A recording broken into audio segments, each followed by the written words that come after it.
नमस्कार दोस्तों, मैं राहुल शर्मा स्वागत करता हूं आप सभी का आज की इस वीडियो में। बिल्कुल सही आपने थंबनेल पढ़ा। म्यूचुअल फंड में पैसे डूब जाते हैं, एसआईपी में पैसे डूब जाते हैं। बहुत लोगों के मुंह से आपने सुना होगा। असल में जो ये कहते हैं ना, या तो उन्होंने कभी इन्वेस्टमेंट किया नहीं, और अगर किया है तो अपनी मर्ज़ी से किया, बिना कुछ स्टडी किए, बिना ही कुछ समझे। तो रीज़न ये होता है गलत समय में गलत काम करने से नुकसान तो होगा, वो मैं भी करूँगा तो भी होगा। दोस्तों, अगर किसी ने मान लेते कि एग्जांपल ले लीजिए, किसी ने अगर मान लेते इन्वेस्टमेंट किया 2018 में, 2019 में, और कोविड आ गया 2020 में, अब उस वक्त वो पैसे को विड्रॉ करेंगे, जाहिर सी बात है मार्केट डाउन था, तो लॉस उनको होगा, नुकसान होगा। तो इसमें गलती किसकी है? बाज़ार की? नहीं, बिल्कुल नहीं, आपकी उनकी गलती है। उन्होंने क्यों विड्रॉ किया उस वक्त? अगर वो पेशेंस रखते, अभी तक बने रहते, तो आज के दिन में देखिए बाजार हाईएस्ट पोजीशन पे है, सबसे ज़्यादा रिटर्न दे रहा है। एक कोई भी अगर डेट फंड भी देख लीजिए, डेट इक्विटी हाइब्रिड फंड भी देख लीजिए, जो कि मिक्सचर होता है, वो भी बहुत अच्छा रिटर्न दे रहा है, 15% का। आप जाकर के अभी भी जाकर के चेक करना चाहे एसबीआई इक्विटी हाइब्रिड फंड कितना रिटर्न दे रहा है, तो आपको दिख जाएगा। तो दोस्तों, हमेशा इस तरह के लोगों से सावधान रहिए, जो कि ना खुद अपना पैसा को ग्रो कर रहे हैं और ना आपके पैसे को वो ग्रो करने देंगे। वो खुद तो गड्ढे में है और आपको भी वो वहीं लेकर के जाएंगे। तो हमेशा इस चीज़ का ध्यान रखिए दोस्तों, जब भी आप इन्वेस्टमेंट करते हैं, दूसरों की बातों पे आकर इन्वेस्टमेंट ना करें, अपने खुद एनालाइज कीजिए, या एक जो फाइनेंशियल कंसल्टेंट है उनसे जाकर कंसल्ट कीजिए। भले ही आपको 2000-5000 रुपया फीस देना पड़े, लेकिन कोई बात नहीं, कम से कम आपका पैसा अच्छा जगह इन्वेस्ट होगा, आपको ग्रोथ मिलेगा। आप एक एफडी करते हैं, 5% का इंटरेस्ट मिलता है, आरडी करते हैं 5% का इंटरेस्ट मिलता है, कितना पैसा ग्रो कर रहा है? आपका डिग्रोथ कर जा रहा है पैसा। 7.5% का इन्फ्लेशन रेट है, कहाँ से आपका पैसा ग्रो करेगा? हाँ, तो आप लोग हमेशा ध्यान रखिए, कभी भी इन्वेस्टमेंट करते हैं फाइनेंशियल कंसल्टेंट से कंसल्ट कीजिए, या खुद से डेटा एनालाइज कीजिए। यूट्यूब पे इतना कंटेंट अवेलेबल है, इतना कंटेंट अवेलेबल है। किसी भी फंड के विषय में जानना चाहते हो, बहुत लोग हैं जो जानकारी दे रहे हैं, यहीं से आपको इन्फॉर्मेशन बहुत सा मिल जाएगा। उसके बाद डिसीजन लीजिए कहाँ इन्वेस्टमेंट करना आपके लिए सही है। और हमेशा इस चीज़ को ध्यान रखिएगा कि आप पहले की तरह ट्रेडिशनल इन्वेस्टमेंट अब नहीं रहा। ट्रेडिशनल इन्वेस्टमेंट से हमें स्विच करना होगा मार्केट बेस्ड इन्वेस्टमेंट में। सभी के लिए, आप एक युवा है, एक वृद्ध है, एक महिला है, आप लोग कोई भी, सभी को इन्वेस्टमेंट पैटर्न अब चेंज हो रहा है, उसको आप लोग को समझना पड़ेगा। तो मैं एक चीज़ आपको इस वीडियो में बताना चाहूँगा कि एसआईपी और म्यूचुअल फंड, ये दोनों में अंतर क्या है ना? तो इस चीज़ को समझिएगा दोस्तों। फिक्स डिपॉजिट, आरडी, आप लोगों में से ज़्यादातर लोग समझते होंगे इस चीज़ को। फिक्स डिपॉजिट क्या होता है, आरडी क्या होता है, रिकरिंग डिपॉजिट क्या होता है। जस्ट उसी तरह से उसी एग्जाम्पल को लेकर के समझिए, बहुत आसानी से समझ में आएगा।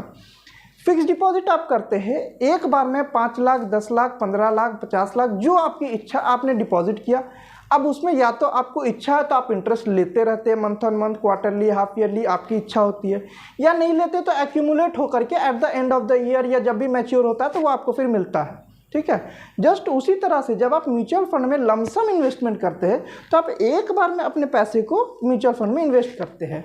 तो इसमें हमेशा ध्यान रखिएगा दोस्तों, जब भी आप म्यूचुअल फंड में एक बार में पैसे डिपॉजिट कर रहे हैं तो हमेशा इस चीज़ को ध्यान रखिएगा कि बाजार को एक बार नज़र डाल लीजिए, एक नज़र बाजार की तरफ ज़रूर देख लीजिएगा कि बाजार, हमेशा ध्यान रखिएगा कि एक नॉर्मल लेवल पर हो, ऐसा नहीं कि बहुत हाई हो, है ना। तो हमेशा देख लीजिएगा कि एक नॉर्मल लेवल पर बाजार है। जैसे कि अभी मार्केट क्या है कि टॉप लेवल पर है, तो यहाँ से अगर आप छोटे अवधि के लिए 2 साल 3 साल के लिए इन्वेस्टमेंट कर रहे हैं और लमसम में कर रहे हैं तो अभी रुक जाइए, या आप डेट फंड में कीजिए, लिक्विड फंड में कर दीजिए, इक्विटी बेस्ड में अभी नहीं कीजिएगा, है ना। ये एक पर्सनल राय होगी, बाद बाकी डिसीजन आप अपना ले सकते हैं। ठीक है। अब ये हो गई माफ़ी चाहूँगा, फिक्स डिपॉजिट की बात, जो कि हमने कंपैरिजन किया म्यूचुअल फंड लमसम में, है ना। अब आते हैं सिस्टमैटिक इन्वेस्टमेंट प्लान, SIP, है ना, जो कि इक्विवेलेंट है रिकरिंग डिपॉजिट के हिसाब से, है ना। तो रिकरिंग डिपॉजिट जब भी आप करते हैं तो आप एक मंथ ऑन मंथ कुछ पैसे 1000, 2000, 10,000, 20,000 आप month on month monthly deposit करते हैं, है ना। तो वहाँ क्या होता है कि रिकरिंग डिपॉजिट में जैसे 5% का इंटरेस्ट अभी मिल रहा है तो 5% के अनुसार वो धीरे धीरे ग्रो करता है। लेकिन जब आप मार्केट में इन्वेस्ट करते हैं, यानी म्यूचुअल फंड में इन्वेस्ट करते हैं, तो होता क्या, आपको यूनिट्स मिल जाता है कि एक यूनिट पर उस म्यूचुअल फंड का एक यूनिट मिल जाएगा। जाएगा। मतलब 1000 रुपये इन्वेस्ट कर रहे हैं तो 1000 रुपये में जितना यूनिट होगा उतना यूनिट परचेज होकर के आपके पास रखा रहेगा। अब कभी यूनिट प्राइस ज़्यादा रहेगा, कभी यूनिट प्राइस कम रहेगा, तो उससे आपको क्या होगा, एसआईपी में क्या होता है कि जो बाजार का ऊपर नीचे होने का जो दर है, जो फ्लक्चुएशन है, उसका आपको फ़ायदा मिल जाता है, एवरेजिंग हो जाता है कि एवरेज आपको एक प्राइस मिल जाता है जिससे कि आपको ग्रोथ अच्छा मिलता है। और एसआईपी एक लंबे समय के इन्वेस्टमेंट के अगर ध्यान में रखते हुए करते हैं तो बहुत अच्छा रिटर्न मिलता है ना। अब दोस्तों इसमें मैं बहुत ज़्यादा तो नहीं, एक 3 फंड के विषय में डिस्कस कर देता हूं जिसमें कि आपको एक आइडिया मिल जाएगा कि हाँ आपको कहाँ एसआईपी किस अवधि के लिए कर सकते हैं ना। तो अगर आप एक छोटे अवधि के लिए कर रहे हैं, 2 से 3 साल के लिए सिस्टमैटिक इन्वेस्टमेंट प्लान करते हैं, तो आप उसे डेट फंड में ही रखिए। अगर आपको एकदम मैंडेटरी है कि नहीं 2 साल 3 साल बाद उस पैसे का आपको ज़रूरत है तो डेट फंड में रखिए, जैसे कि corporate bond fund, SBI corporate bond fund, उसमें करेंगे बहुत ज़्यादा इंटरेस्ट नहीं मिलेगा, 6.5% का ग्रोथ है ना। और आप कभी भी 6 महीना के बाद जब भी ज़रूरत हो आप विड्रॉ कर सकते हैं। पार्शियल विड्रॉल का भी ऑप्शन है कि आपको मन किया कि नहीं 50,000 रुपये का ज़रूरत है या 1 लाख रुपये का ज़रूरत है, आप 1 लाख रुपये निकाले, बाद बाकी एज इट इज़ कंटिन्यू रहेगा।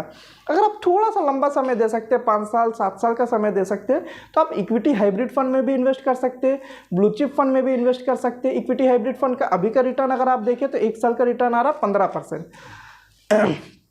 तो दोस्तों उसको लेकर के नहीं चलिएगा, है ना, क्योंकि ये म्यूचुअल फंड है तो यहाँ कोई गारंटी नहीं है कि आपको इतना मिल ही जाएगा, लेकिन हाँ लंबे समय में इन्वेस्ट करते तो एक अच्छा रिटर्न आएगा, बिल्कुल आएगा।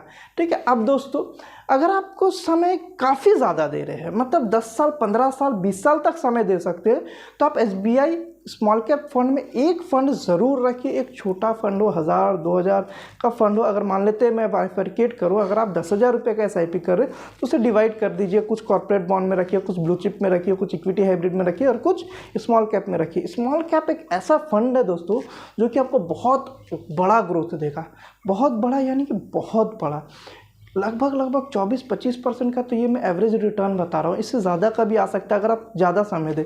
स्मॉल कैप फंड जो कि रिटर्न आपको ज़्यादा देगा, तो जाहिर सी बात है रिस्की भी है।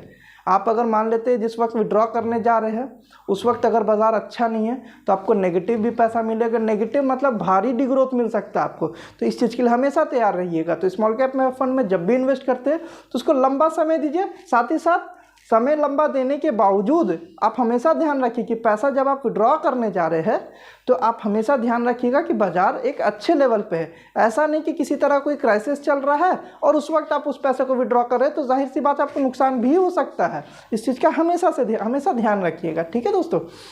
अब दोस्तों मैं यहाँ अंत कर रहा हूँ और भी मैं आपको एक जानकारी देना चाहूँगा कि एक जो सीरीज़ चल रहा है म्यूचुअल फंड का, जिसमें कि मैं हर एक म्यूचुअल फंड के, स्टेट बैंक का जो भी फंड है उस पर एक वीडियो में बना रहा हूं, जिससे कि आपको हर फंड के विषय में इंफॉर्मेशन मिल सकता है कि उसमें कितना इन्वेस्ट कर सकते हैं, कितने दिनों के लिए कर सकते हैं, आपको कैसा रिटर्न मिल सकता है, क्या अनुमानन उसमें आपको आइडिया मिल जाएगा।